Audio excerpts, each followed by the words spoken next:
I was standing in the marble-tiled foyer of my son's house, a house that, as of 9 o'clock that morning, belonged to me. I held the deed in a manila envelope. My hands were steady, my heart was calm, and my daughter-in-law, Vanessa, was screaming at me from the staircase. "You can't do this! You're nobody! You're a beggar who clips coupons and rides the bus!" I didn't say a word. I walked to the hallway table and placed the envelope down, right next to the framed family photo from 2 Christmases ago, the one where Vanessa had cropped me out. I remember noticing that when I first saw it. I didn't say anything then either. I just wrote it down in my notebook. That's what I do. I write things down. My name is Margaret Ann Coulter. I am 74 years old. And for the last 11 years, I have made $80,000 a month. Every single month. I never told my son, Derek. I never told anyone in the family. I had my reasons. And the biggest reason was standing on that staircase, barefoot, mascara running down her face, holding a phone she was desperately trying to dial. The date was March 14th, 2024, a Thursday. I remember because I'd had my quarterly meeting with my forensic accountant that morning. His name is Gil Navarro. He handed me a folder, a red folder, not the usual blue. He looked at me across his desk and said, "Margaret, you need to see what your daughter-in-law has been doing with your social security number. This story is about patience. It's about keeping your mouth shut when everyone assumes you're small. It's about letting people reveal exactly who they are while you quietly build a case that will rearrange their entire life. But I'm getting ahead of myself. Let me go back to the beginning. To the afternoon, Vanessa looked me in the eye at Thanksgiving dinner and told my son I was a burden they couldn't afford. That was the day everything started. And the day it ended?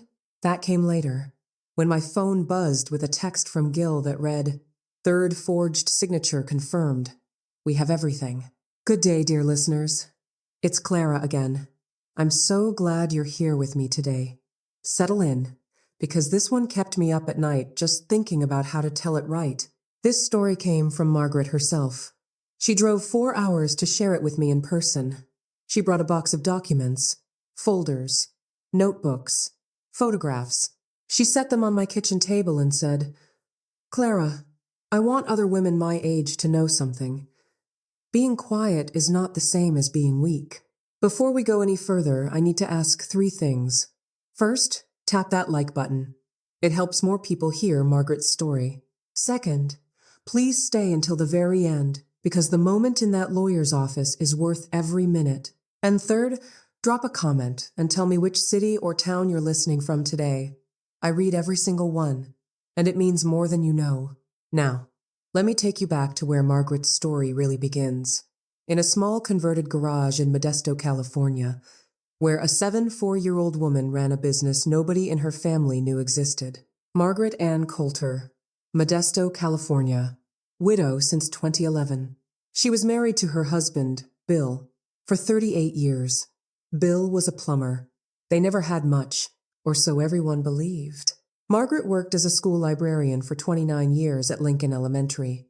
She retired in 2009 with a pension of $2,340 a month. She drove a 2007 Honda Civic. She wore the same 3 cardigans in rotation. She brought store-brand crackers to every family gathering. What nobody knew was this. In 2013, 2 years after Bill died, Margaret took a $6,000 inheritance from her late sister and used it to start an online business. She sold specialty quilting patterns and fabric kits. It started small, a few sales a week. But Margaret had spent 29 years organizing a library. She knew systems. She knew how to build something from nothing. By 2016, the business had grown steadily.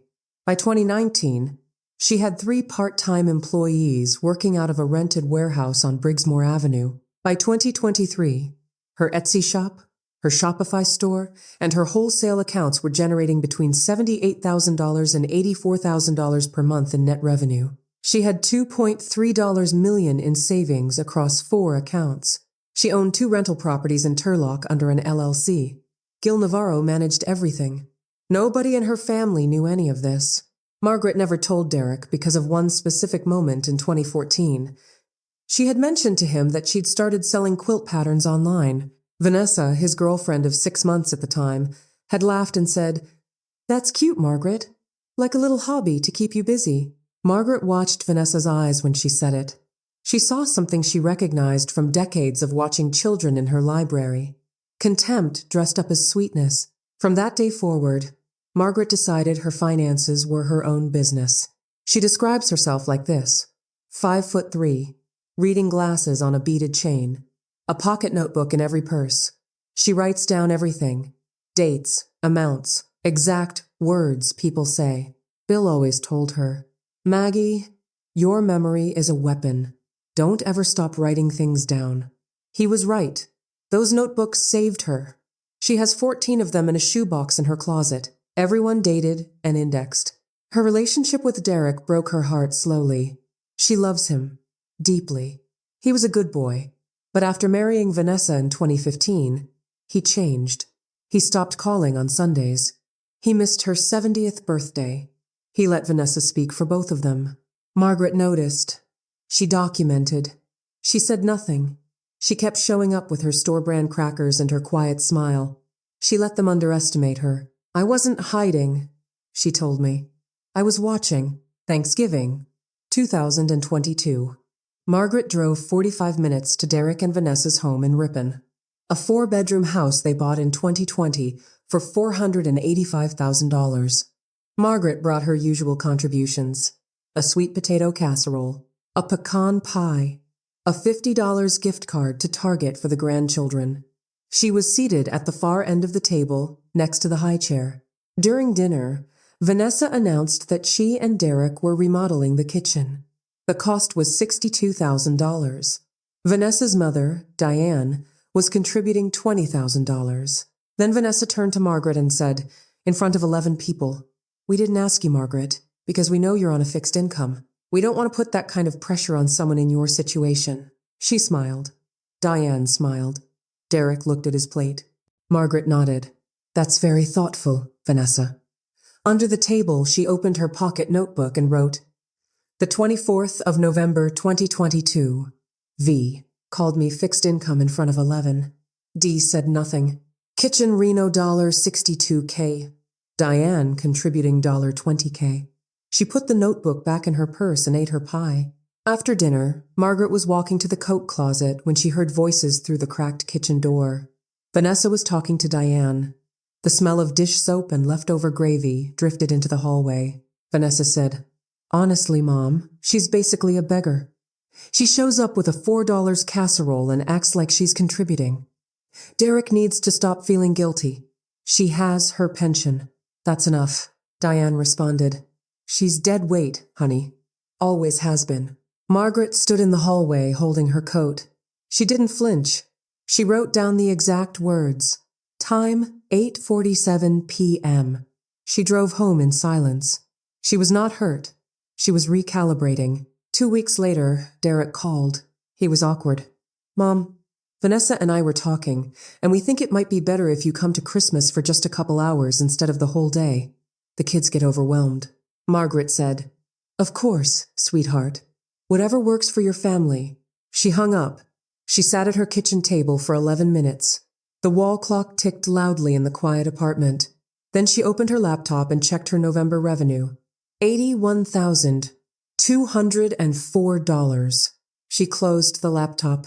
She picked up her phone and called Gil Navarro. She said, "Gil, I need you to start watching something for me." January 2023. Gil called Margaret on a Tuesday morning. He was careful with his words. "Margaret, when you asked me to run a full credit check on your Social Security number as part of our annual review, I found something. There's a credit card opened in August 2021 under your name. Balance, $23,614. You didn't open this card." Margaret's hand tightened on the phone. "No, I did not." Gil explained everything. The card was opened using Margaret's Social Security number, her date of birth, and her former address. The house she shared with Bill before she downsized. The billing address on the card was Derek and Vanessa's home in Ripon. Monthly payments had been made. Minimum payments only. From an account Margaret did not recognize. Gil said, "Someone in that household opened this card. The application was submitted online. I can trace the IP address if you authorize it. Margaret authorized it. 3 days later, Gil called back.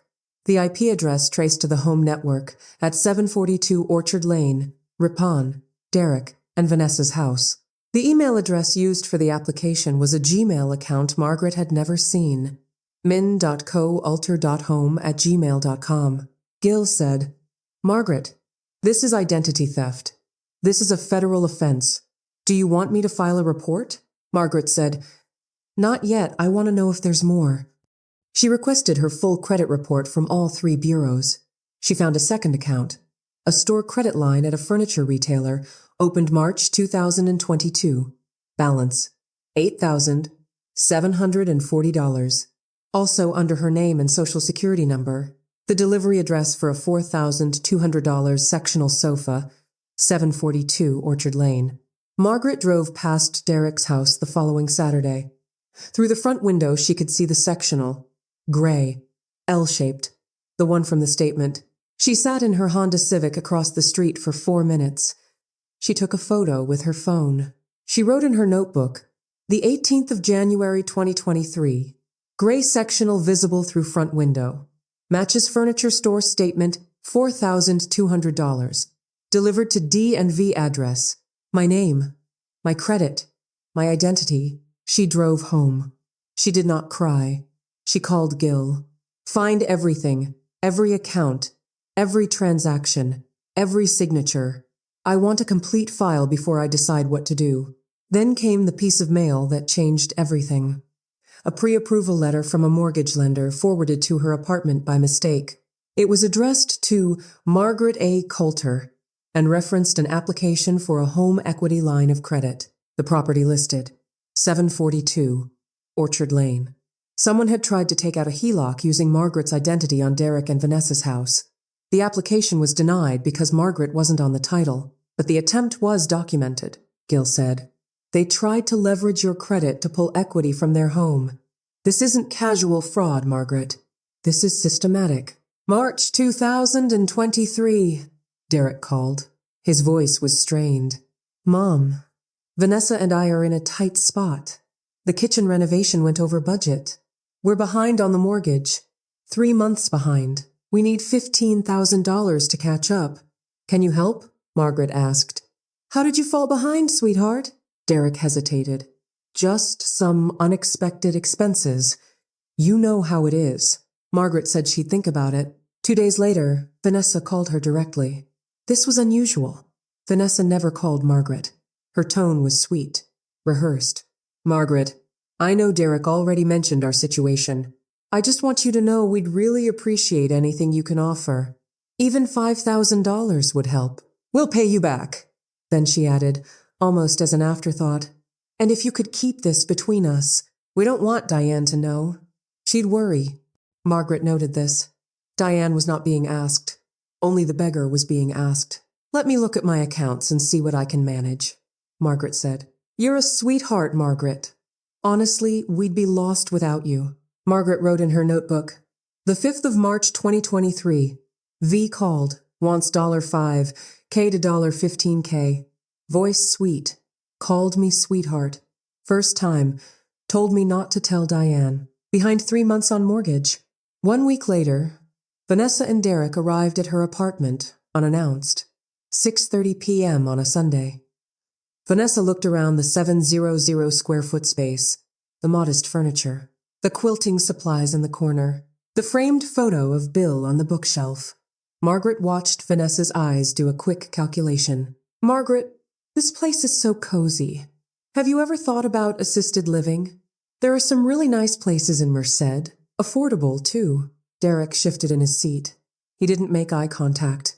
Margaret understood exactly what was happening.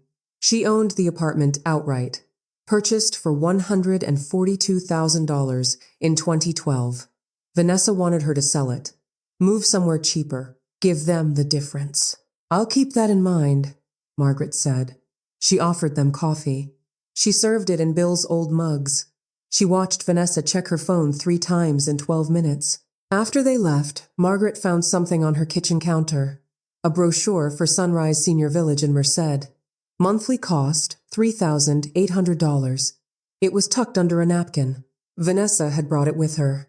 She planted it like a suggestion. Margaret photographed the brochure and wrote, "The 12th of March, 2023. V left assisted living brochure in my kitchen. Sunrise Senior Village, Merced. She is trying to relocate me and liquidate my apartment." She put the brochure in her evidence file. A growing accordion folder she kept in her bedroom closet, behind a row of quilts. April 2023. Margaret met with Gil Navarro at his office on McHenry Avenue. The office smelled like stale coffee and printer toner. Gil is 58 years old, a certified forensic accountant with 26 years of experience. He used to work with the California Franchise Tax Board.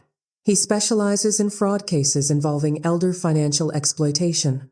That morning, he had prepared a red folder, a color he reserves for cases that have crossed from concerning into criminal. Gil sat across from Margaret and opened the folder. He laid everything out. "Margaret, here is what we now know. There are 4 accounts opened fraudulently in your name. Total outstanding balance, $41,872. All accounts trace back to the IP address at your son's home. The email used to open them contains your name but is not yours. 2 of the accounts show digital signatures that were forged. They do not match your handwriting. I had a document examiner verify this independently," he continued. "The attempted HELOC application is particularly serious.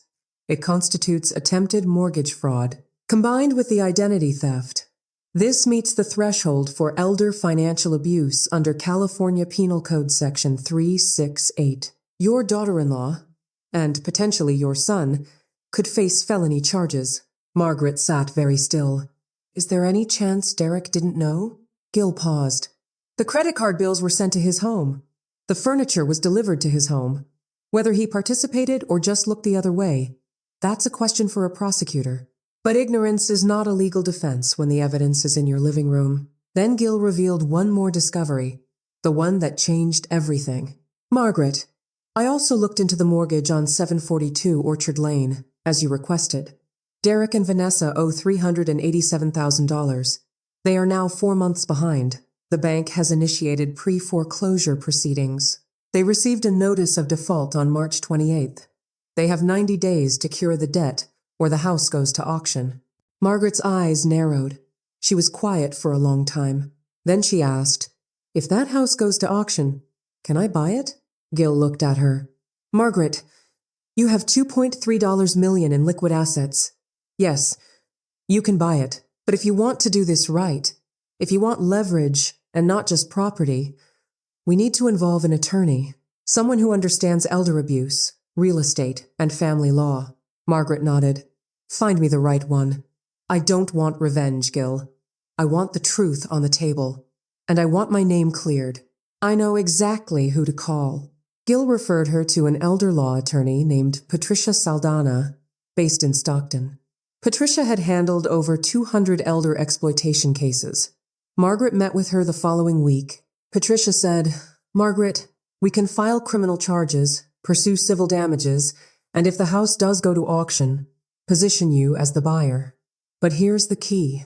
We do nothing until we have every piece of evidence locked down. We do not tip them off.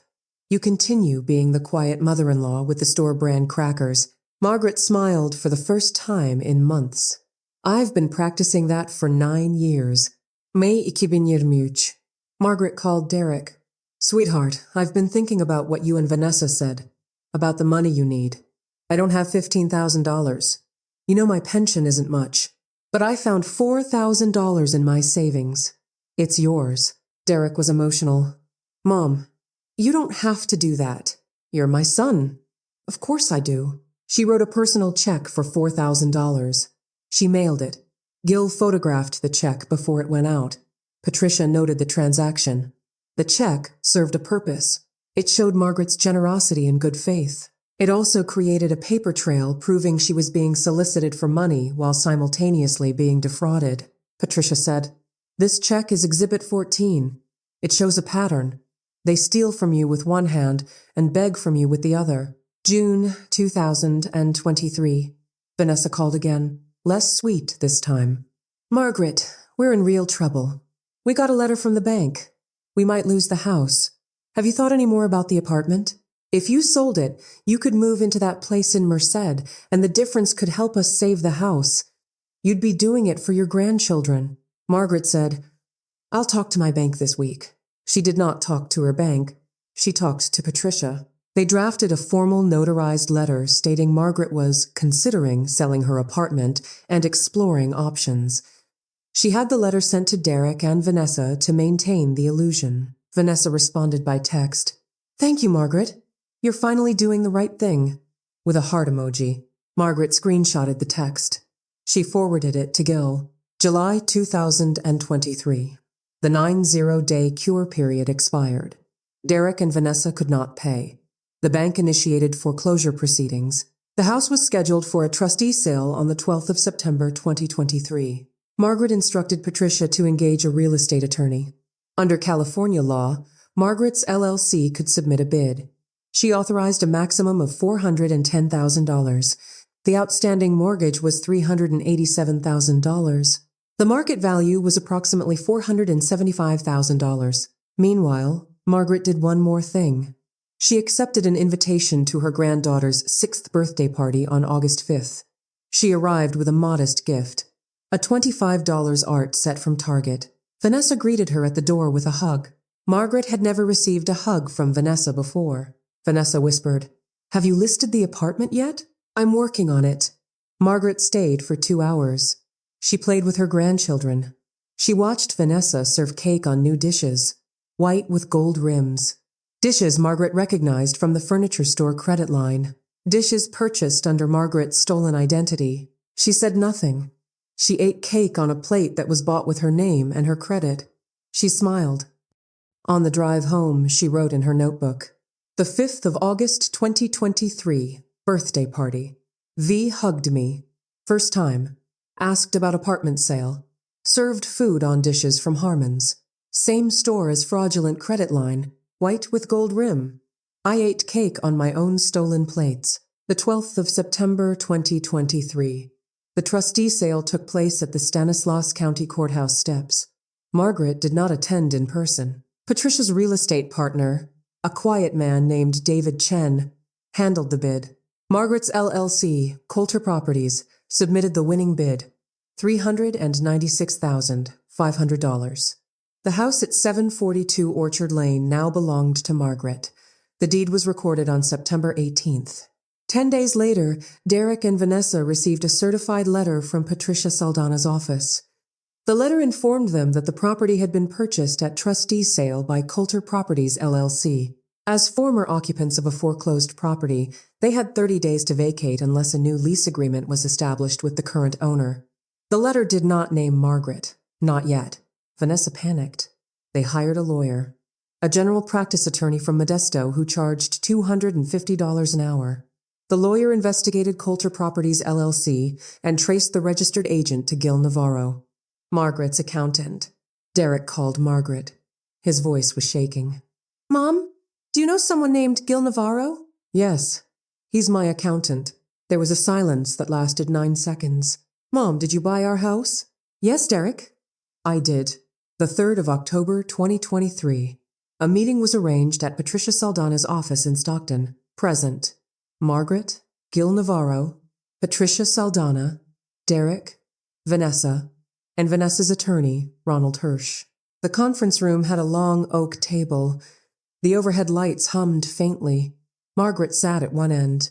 Vanessa sat at the other. Vanessa opened by saying, This is elder abuse. You manipulated a confused elderly woman into buying our house. We're going to sue. Patricia opened the red folder. She slid 4 sets of documents across the table, one at a time. She spoke calmly. First, the 4 fraudulent accounts opened in Margaret's name, totaling $41,872. Second, the IP trace linking all applications to 742 Orchard Lane. Third, the forged digital signatures, verified by a certified document examiner. Fourth, the attempted HELOC application. Mortgage fraud, Patricia said. Mrs. Vanessa Coulter, these documents will be submitted to the Stanislaus County District Attorney's Office on October 10th unless we reach an agreement today. The charges will include identity theft, elder financial abuse under Penal Code 368, credit fraud, and attempted mortgage fraud. The minimum sentence for elder financial abuse in California is 4 years. The room went silent. Vanessa's attorney, Ronald Hirsch, asked for a 5-minute recess. During the recess, Margaret heard raised voices from the hallway. The paper-thin walls did nothing to muffle them. Vanessa was screaming at Derek. "You told me she had nothing. You said she was broke." Derek said nothing. When they returned, Vanessa was pale. Her hands were flat on the table, pressing down like she needed something solid beneath her. Ronald Hirsch said, "What are your client's terms?" Patricia presented Margaret's terms. 1. Vanessa will sign a full written confession acknowledging the identity theft and fraud. 2. Vanessa will agree to a restitution payment plan for the $41,872 supervised by the court. 3. Derek and Vanessa will vacate the property within 60 days. 4. Margaret will not file criminal charges, provided all terms are met. 5. Margaret will offer Derek, and only Derek, a below-market lease on a 2-bedroom rental property she owns in Turlock, so the grandchildren have a stable home. The lease will be in Derek's name only. Vanessa's name will not appear on any document. Vanessa looked at Margaret. "You planned this. You pretended to be poor. You lied to all of us." Margaret looked at her calmly. "I never lied, Vanessa. I just never corrected you. There's a difference." She paused. "And for the record, the beggar just bought your house." Vanessa signed the confession on the 17th of October 2023 at Patricia's office. Her hand shook. The document was 6 pages long. It detailed every fraudulent account, every forged signature, every stolen number. Ronald Hirsch advised her to sign. She did. Gil Navarro notarized it. Within 2 weeks, word spread through the family. Vanessa's mother, Diane, the woman who called Margaret dead weight, left a voicemail. "Margaret, I didn't know about any of this. I'm so sorry." Margaret did not return the call. She saved the voicemail. She wrote in her notebook, "The 29th of October 2023, Diane called, apologized. First time in 9 years. Did not return call. Saved voicemail." Derek moved out of the Ripon house on the 8th of November 2023. He moved into Margaret's rental in Turlock, a clean 2-bedroom with a backyard. Rent, $1,100 per month, well below market. He brought the grandchildren. Vanessa did not come. Derek and Vanessa separated formally in December 2023. Derek filed for divorce in January 2024. Vanessa's professional life unraveled.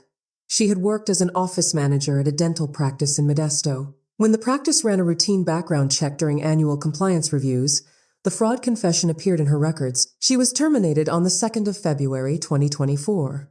She moved back to Diane's house in Manteca. The fraudulent accounts were closed.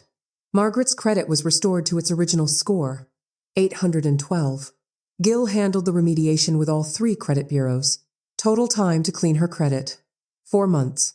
Total cost of forensic accounting, legal fees, and document examination, $34,600. Margaret paid it from her March 2024 business revenue without noticing the difference. Then one Sunday, Derek called. The first Sunday call in 3 years. "Mom, I'm sorry. I should have seen it. I should have protected you." Margaret said, "You're seeing it now. That's what matters." He cried. She let him. She did not cry. She held the phone and listened to her son come back to her. Margaret kept the house at 742 Orchard Lane. She did not move into it. She renovated it modestly. $28,000 in repairs. New paint. New flooring. She rented it to a young family with 2 children. Rent, $2,400 per month. She managed the property through her LLC. Gil handled the books. Her business continued to grow. In 2024, she expanded her quilting pattern line to include digital downloads and video tutorials. Her YouTube channel, a small, quiet channel where she teaches quilting techniques, reached 40,000 subscribers. Monthly revenue stabilized between $83,000 and $86,000. She hired a 4th employee. A 2-2-year old named Jasmine, who calls her Miss M and brings her iced tea every afternoon. Margaret's apartment stayed the same. She did not upgrade. She kept her 2007 Honda Civic, though she did replace the brake pads in April. She still wears her 3 cardigans. She still brings store-brand crackers to gatherings. But now, when she arrives at Derek's apartment in Turlock for Sunday dinner, the door is open. The grandchildren run to meet her, and nobody calls her a beggar.